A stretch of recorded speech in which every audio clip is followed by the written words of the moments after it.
ఓరండి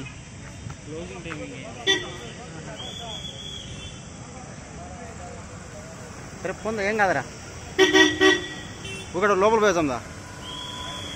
ఇది వేలూరు, తమిళనాడు వేలూరు జిల్లా వేలూరు ఫోర్ట్. వేలూరు ఫోర్ట్లో మా ఫ్రెండ్స్తో ఒకరోజు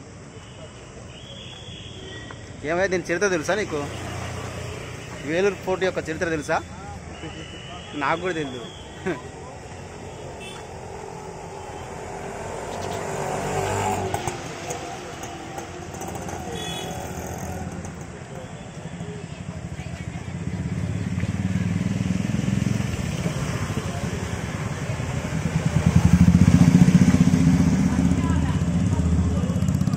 చుట్టూ కందకాల నీళ్ళు గోడ చుట్టూ అప్పుడు రాకోకుండా. 8 PM అంటే క్లోజింగ్. ఏం కాదులే, పోవచ్చులే. సో మనకు తిరగచ్చులే. పోదాంలే, తీసుకొని పోదాం.